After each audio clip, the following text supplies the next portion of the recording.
The morning they told me I was being transferred to Firebase Kilo-9, I knew it wasn't random. Firebase Kilo-9 sat 70 kilometers past the forward operating line, a jagged outpost carved into hostile mountain rock where mortar rounds came in like clockwork at dawn. 3 officers had been medevaced out in the past 2 months. Nobody volunteered for Kilo-9. Nobody got sent there unless someone wanted them gone. I stood in Colonel Mary Hargrove's office, my wife's office, and watched her sign the transfer order without looking up. "Frontline rotation," she said, sliding the paper across her desk. "Your unit needs experienced leadership at the forward position. You're the right fit, Major." Major. Not James. Not her husband of 9 years. Major. I picked up the paper and read it twice. My hands were steady. I'd spent 15 years in the United States Army learning to keep my hands steady when everything inside me was shaking. "This is a combat rotation, Mary.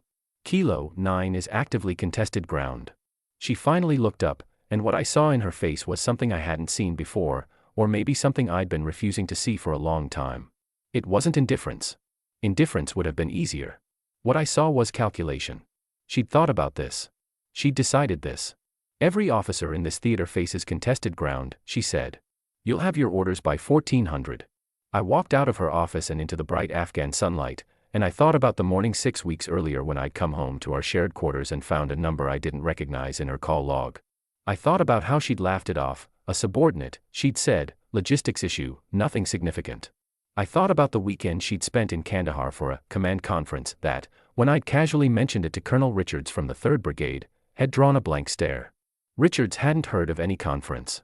I thought about all of that, and I thought about Kilo-9, and the picture became very clear. My wife was trying to get me killed. Let me take you back 9 years, because you need to understand what I thought I had before you understand what she took from me. I met Mary Hargrove, after we married, at Fort Benning during an officer leadership course. She was a captain then, sharp and driven, with dark eyes that missed nothing and a laugh that could fill a room. I was a first lieutenant who thought he knew what ambition looked like until he met her. We bonded over tactics, over late nights studying command doctrine, over a shared obsession with doing the job right. I thought we were the same kind of person. I thought we wanted the same things. We married 18 months after we met, in a small ceremony at her parents' home in Virginia, 22 people total, her mother crying, my father shaking my hand and telling me I'd done well. We understood the military marriage, the separations, the rotations, the way your life belonged to the Army first and each other second. We accepted that. We built around it. For 7 years, I gave that woman everything I had. When her career advancement meant I took the secondary posting, I took it without complaint. When she needed to relocate for the battalion command opportunity, I transferred my own career path to accommodate it. I turned down a position with the 10th Mountain Division, a posting I'd wanted for 3 years, because the timing conflicted with her promotion cycle and she needed a stable home base. I didn't resent it. That's what you do when you love someone. You make room for them. I was proud of her. Genuinely, completely proud. When she pinned on Colonel, I stood in that ceremony with my chest full and my eyes stinging, and I thought, we built this together. Both of us. I sacrificed for her career the way soldiers sacrifice for the mission. Completely. Without calculating the cost. And now she'd signed my name to a transfer order for the most dangerous forward position in the theater, and she'd done it without flinching. And now this. I spent the 48 hours before my transfer doing 2 things simultaneously. First, I packed my kit with the efficiency of a man who has deployed 7 times and knows exactly what keeps you alive at a forward position. Second, I made some phone calls. The first call was to Corporal Danny Reeves, my former driver, who was now working motor pool logistics at the main base and who had the particular gift of knowing everyone's business without anyone noticing he was paying attention. Danny had grown up in rural Kentucky with 7 siblings and had developed an almost supernatural ability to track human behavior in closed environments. I'd trusted him with my life in Fallujah in 2009. I trusted him now. I need to know who Colonel Hargrove has been meeting with off the books, I told him. Not officially. Quietly. There was a brief pause. "Major, you sure you want to go down this road? I'm being shipped to Kilo-9, Danny." Another pause, longer this time. "I'll make some calls." The second call was to my sister, Catherine, a family law attorney in Charlotte who had handled military divorces before and who had always, quietly, never fully trusted Mary. I didn't tell Catherine everything. I told her enough. "Document everything," she said, without hesitation. "Everything. Dates, times, communications, anything that demonstrates a pattern. And James, protect yourself legally before you do anything else." I started a file that evening. I wrote down every anomaly I could remember from the past 4 months, every unexplained absence, every number I didn't recognize, every conference or meeting that hadn't checked out when I'd gently probed. I wrote down the Kandahar trip. I wrote down the late nights she'd explained away as command paperwork. I wrote down the way she'd stopped reaching for my hand when we walked. I wrote down the transfer to Kilo-9, and I drew a line connecting it to everything else, and the line was straight and damning and unmistakable. On my last evening before deployment, Danny came to find me at the motor pool. "It's Lieutenant Colonel Brian Fletcher," he said, keeping his voice low. G3, Operations. They've been meeting in his office after hours, twice a week minimum, for at least 3 months. The duty clerk on the evening shift has seen her car outside more times than he can count. Last week he saw Fletcher leave the building at 2200 and she left 20 minutes later. It's not subtle, Major. People know. They just don't say anything because she outranks most of them. Brian Fletcher. I knew the name. Operations officer, West Point graduate, compact and aggressive with a reputation for maneuvering himself into positions of influence. He'd been angling for a battalion command for 2 years. He was exactly the kind of man who would sleep with another man's wife and tell himself it was just taking what he deserved. "How long has this been common knowledge?" I asked. Danny looked uncomfortable. "Longer than 3 months, sir." "I'm sorry. I should have." "You didn't know I needed to know," I said. "It's all right." It was not all right. But I filed that feeling away where it couldn't interfere with what came next. I deployed to Kilo-9 the following morning at 0600. I carried my grief like ammunition, heavy, necessary, loaded. Firebase Kilo-9 was exactly as hostile as its reputation. The outpost clung to a ridge at 6,000 feet, ringed by HESCO barriers and razor wire, with a clear line of sight to 3 different enemy approach vectors. The soldiers stationed there were lean and watchful, with the particular alertness of men who'd learned that inattention had consequences. I took command of the position from an exhausted captain named Elliot Carver who shook my hand with both of his and said, "Good luck, sir," with the emphasis of a man transferring a burden. I focused on surviving. That sounds simple. It wasn't. Kilo-9 required total command presence, the kind that doesn't leave room for personal grief. I adjusted patrol schedules, reinforced the Western observation post that had been undermanned, and established new communication protocols that cut our response time by 40%.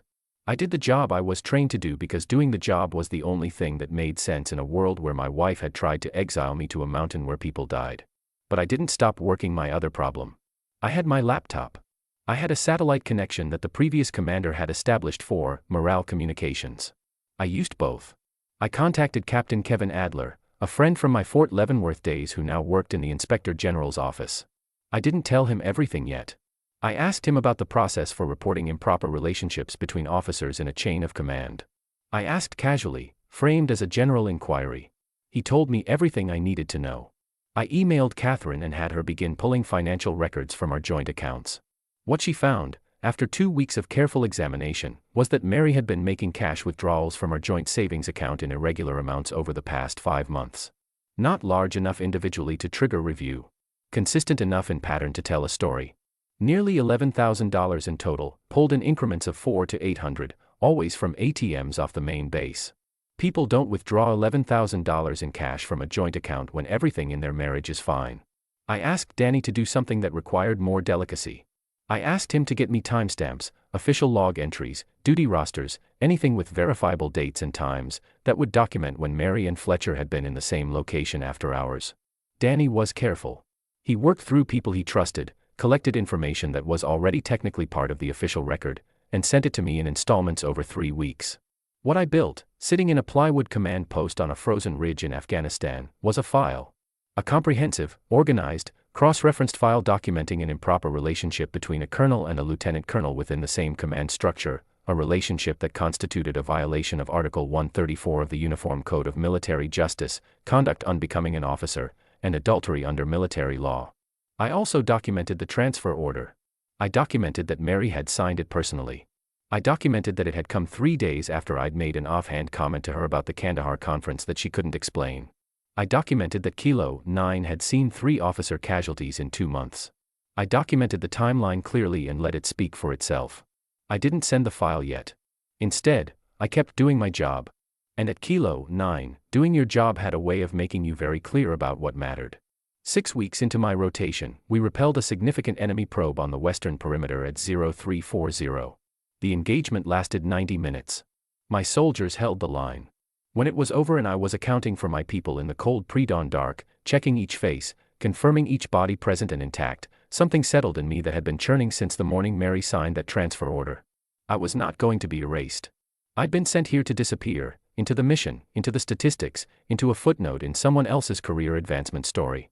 Mary and Fletcher had made a calculation about me, that I was the obstacle between them and a cleaner future, and that a dangerous posting was a neat solution to an inconvenient husband. They had made a serious mistake in their assessment of me. I contacted Kevin Adler at the Inspector General's office and told him I had documentation of an improper relationship between two officers in the same command structure. I told him I also had circumstantial evidence suggesting the relationship had influenced a personnel decision, specifically a combat posting, in a way that put an officer's life at risk. Kevin was quiet for a long moment when I finished. "Send me the file," he said. I sent him everything. The same day, I sent a separate package to the Commanding General's office, not to Mary's chain of command, but above it, to Major General David Holloway, who commanded the entire theater. I'd met Holloway twice. He was a ranger, 61 years old, with a reputation for running a clean command and zero tolerance for officers who treated the UCMJ as optional. I sent him the financial records, the duty logs, the timeline of the Kandahar conference that never happened, the transfer order, and a one-page summary that laid out the pattern plainly and requested an independent review.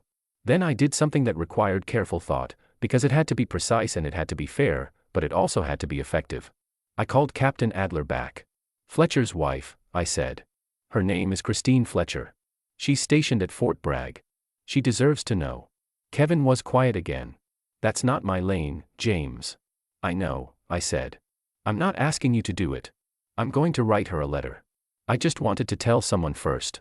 I wrote Christine Fletcher a letter. I told her what I knew, what I could document, and what I believed was happening. I was honest and I was not cruel. I told her what I would have wanted to know. I sent it with copies of the relevant documentation. I told her she deserved to make informed decisions about her own life. I also called my friend Lieutenant Colonel Paul Brennan, who worked public affairs at the Pentagon and who had, over 15 years of friendship, developed the particular skill of knowing how information moved through military institutions.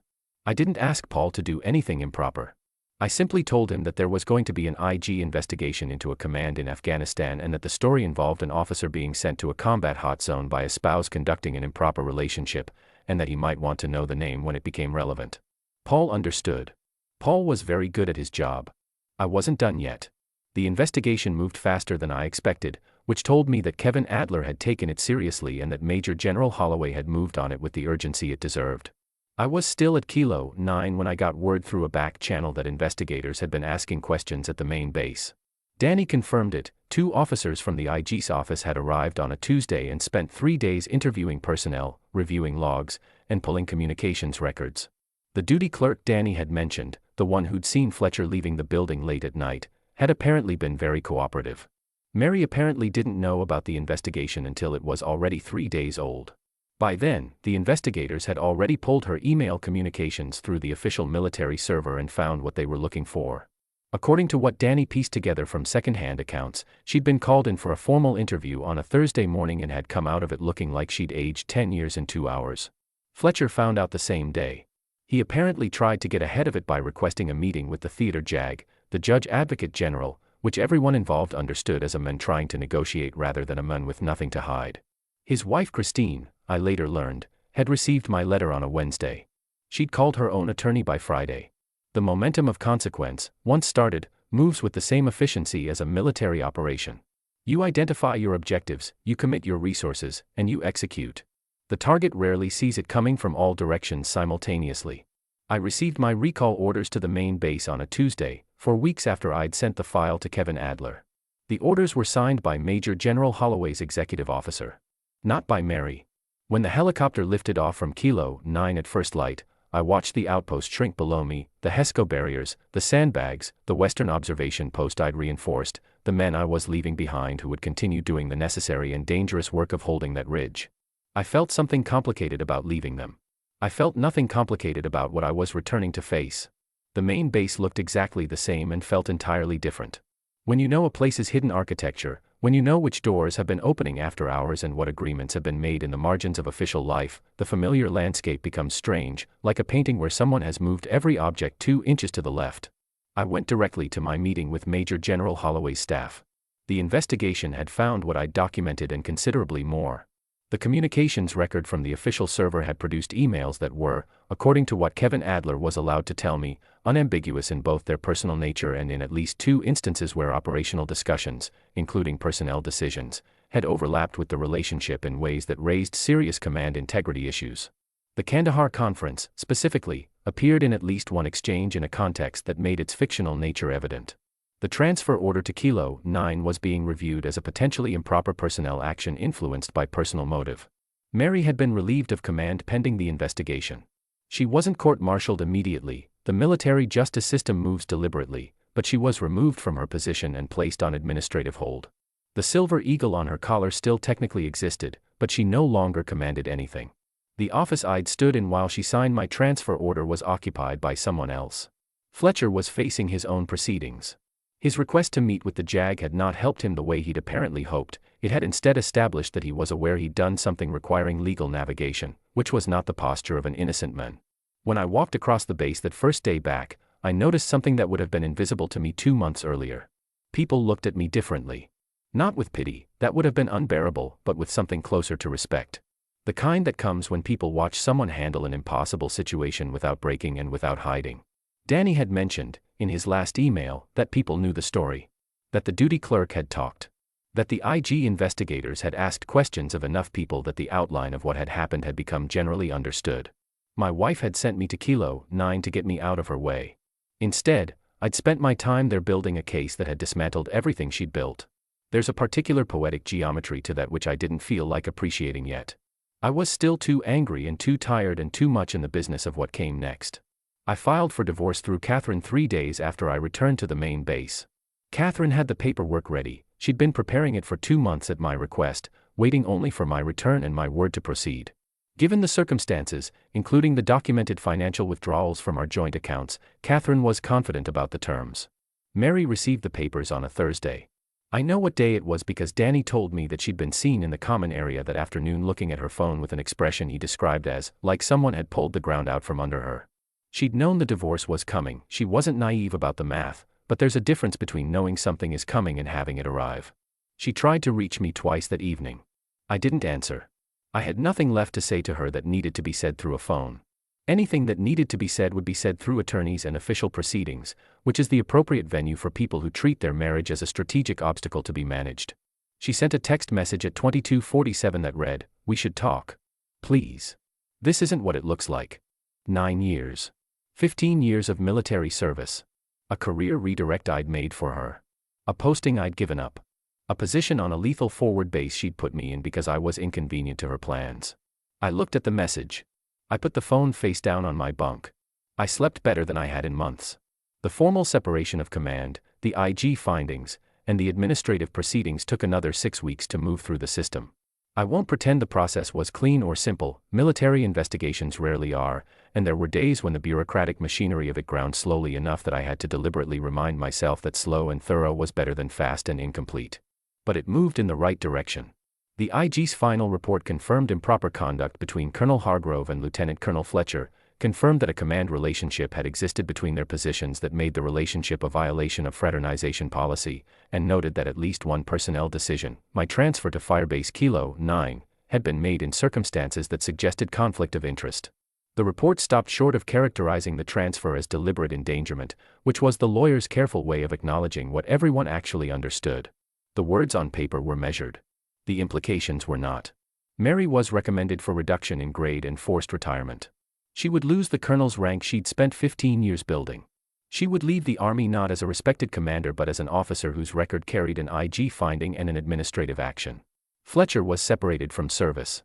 His application to the JAG had not produced the outcome he'd hoped for. Cooperation tends to help when it comes before you're caught, not after. Christine Fletcher, I was told through a mutual acquaintance, had retained her attorney and was proceeding with divorce on favorable terms. Fletcher was facing that process without his career, without his reputation, and without the woman he'd apparently decided was worth burning everything else down to keep. I heard, secondhand, that he'd tried to reach Mary after his separation. She apparently didn't take his calls. There's a particular justice in watching two people who had agreed to hurt someone else discover that the agreement doesn't hold when the consequences arrive. I received orders for a new posting before the formal proceedings had fully concluded. Major General Holloway's office had been watching the situation from the beginning, that was clear, and what I'd done at Kilo-9, holding the position, improving its operational capacity, keeping my soldiers alive and effective during an active threat period, had apparently made an impression. The new posting was to the Operations Directorate at Theater Headquarters, a staff position with visibility and genuine responsibility. It was not the 10th Mountain Division role I'd given up years ago. But it was substantial. It was real. And it was mine, without anyone else's fingerprints on it. I ran into Mary once before she left the theater. It wasn't planned. It happened in the corridor outside the administrative offices on a Tuesday afternoon, and I almost walked past her before I registered who it was. She looked diminished. That's the only word I have for it. Not broken, Mary was too controlled for visible breakdown, but reduced in some essential way, like a fire that had burned down to coals. She was in uniform without the colonel's insignia, the reduction not yet formally processed but already enacted in the way she carried herself. She'd lost the authority that had always been part of how she occupied space. She stopped when she saw me.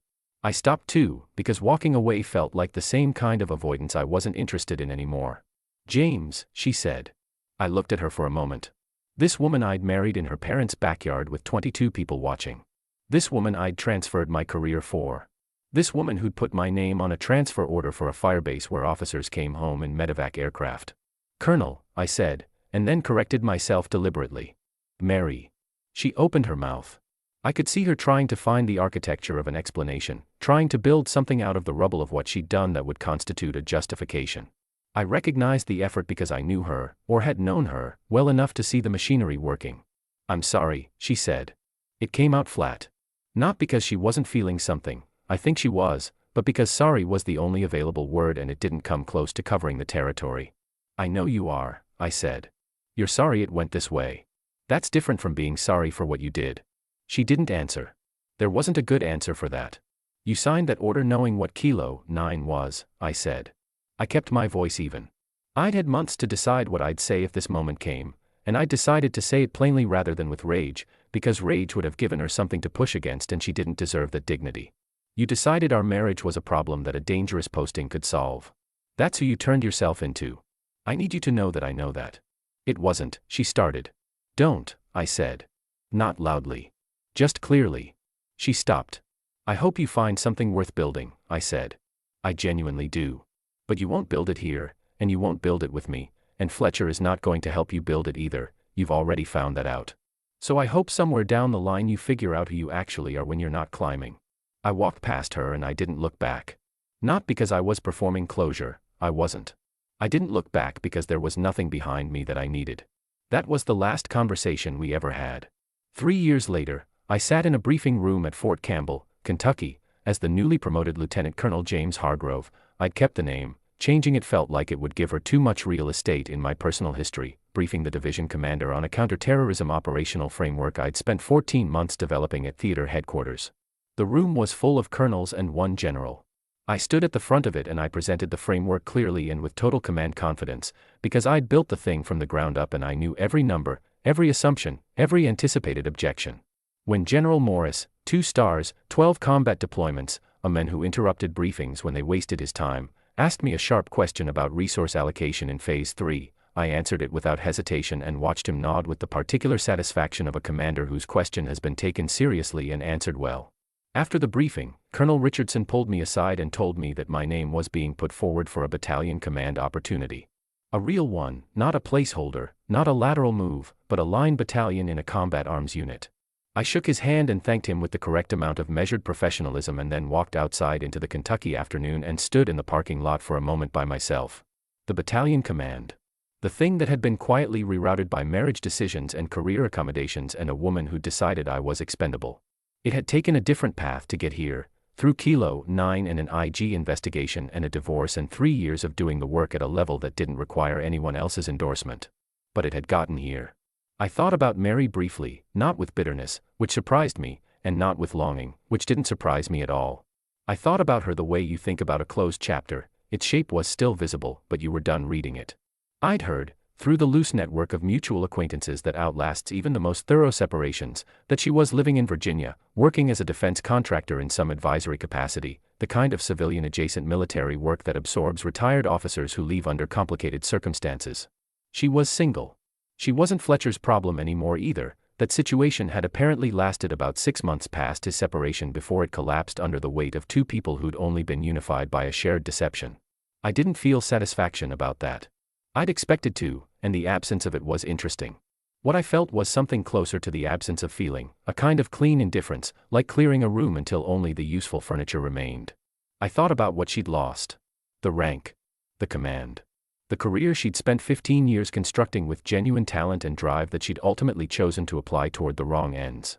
I thought about the office where she'd signed my name to a transfer order without meeting my eyes, and I thought about everything she'd wagered on the calculation that I was someone she could maneuver around.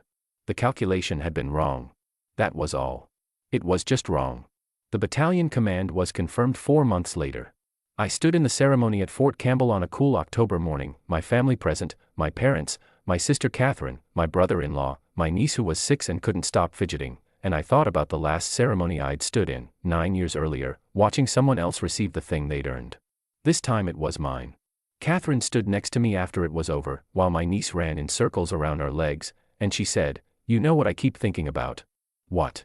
"That you turned down the 10th Mountain posting for her. And now you're getting a battalion command at Campbell." She shook her head. "The Army has a way of correcting its mistakes." "I corrected mine," I said. She smiled at that. "Fair enough." I'd been seeing someone for about 8 months at that point, a woman named Anne, a physician's assistant at the base hospital, whose clarity of character was something I'd recognized slowly and then all at once, the way you sometimes don't see what's right in front of you until the obscuring factor has been removed. And was patient and direct and had her own life, her own career, her own well-developed sense of who she was and what she wanted, and I didn't have to compress myself to fit alongside her. We fit alongside each other without either of us disappearing. She was there for the ceremony. Afterward, she found me standing by myself for a moment and put her hand in mine without saying anything, which was exactly the right thing. I held her hand and looked out at the parade ground and the October trees at the edge of it turning gold, and I thought about Kilo-9, the cold and the altitude and the sound of incoming at 0340 and the way the pre-dawn dark had smelled like wood smoke and dust and the particular tension of men holding a position against incoming threat. I thought about what it had done to me, that posting. Not what Mary had intended it to do. What it had actually done. It had clarified me. Stripped away everything that wasn't structural. Shown me what I was made of when there was nothing to hold on to except the mission and the men beside me and the choice to either fold or function. I had functioned. That was still true today. It would be true tomorrow. I looked at the battalion guidance snapping in the October wind, my colors now, and I thought, she sent me to the front line to erase me. She handed me everything I needed to be exactly who I was. The trees turned gold in the afternoon light, and squeezed my hand, and somewhere across the country a woman was sitting with the weight of every choice she'd made, and I felt nothing about that. Nothing at all. Not anger, not grief, not triumph. Just the clean, quiet, unassailable satisfaction of a man who had done the right things in the right order and arrived at the right place. I turned away from everything that was behind me and looked at what was ahead, and it was enough. It was more than enough. It was everything.